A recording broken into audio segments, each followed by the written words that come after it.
Hello everybody, and this is my video about the sense of journaling for people that play a musical instrument, and especially for people that work with my harp seedlings.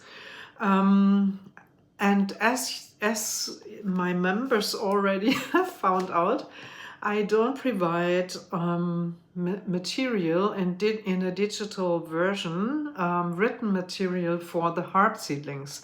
And there is a reason for that.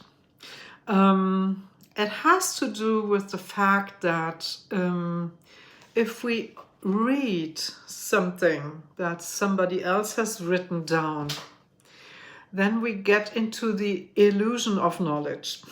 What does that mean? That means that when we read or reread things, then while reading, we have the impression that we know everything that we are reading and that we understand it and that now we have it. But maybe you have realized already a couple of times that it doesn't stick as much as we wish. Very often we forget things that we have read and that seem to be so clear quite quickly. And there's a reason for that, because rereading something is passive memory. And what works much better for our memory is active remembering.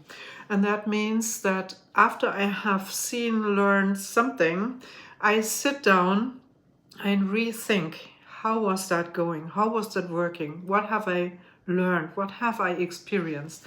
And then find a way to maybe write it down yourself.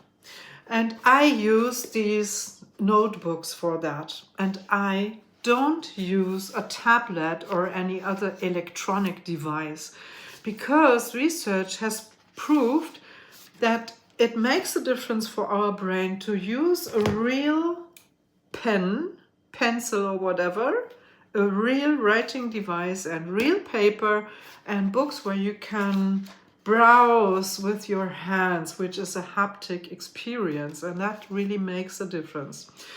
So get one of these books, and this is a Moleskine, and it's perfect for musicians because there's one page with music stuff and one page blanco, where you can write your thoughts and your experiences and your findings and your, if you want to draw something, and into the staff you can write the musical writing like I did here, you know.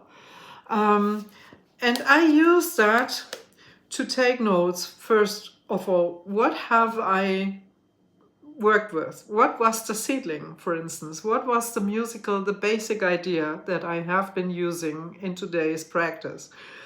And you can take notes about which key did I play in, how was the lever setting, and about some parameters like rhythm structures, shapes, fingering shapes, time signatures, things like that.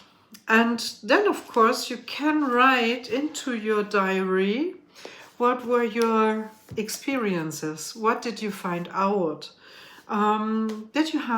Did questions appear? You can write down the questions, and then you can maybe take a lesson and ask these questions, or ask the questions in the Facebook group, or wherever you can ask.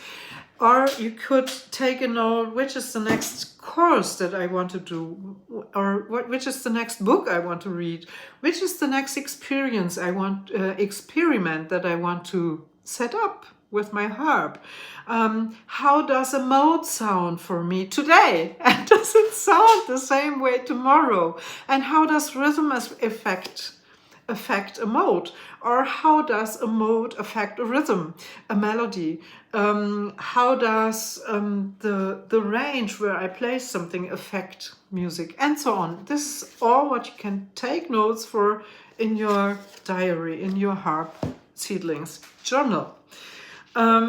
So I encourage you to not wait for me to write it down for you, but to take your own pencil, and you can use stickers as well, and you can use post-its and colors and all kinds of creative stuff that triggers your inner child that loves to create with pen, with crayons, with paper, and with books, and with colors and stickers and everything.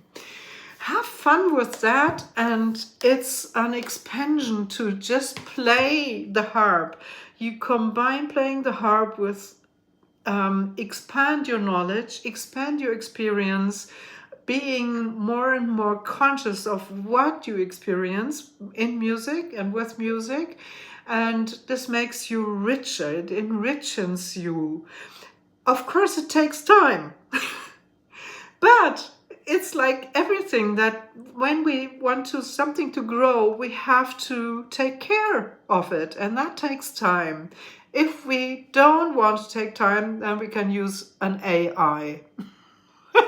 That doesn't take much time, but there's no creative process in that. And yeah, it's not as fulfilling as creating something by hand yourself. Enjoy.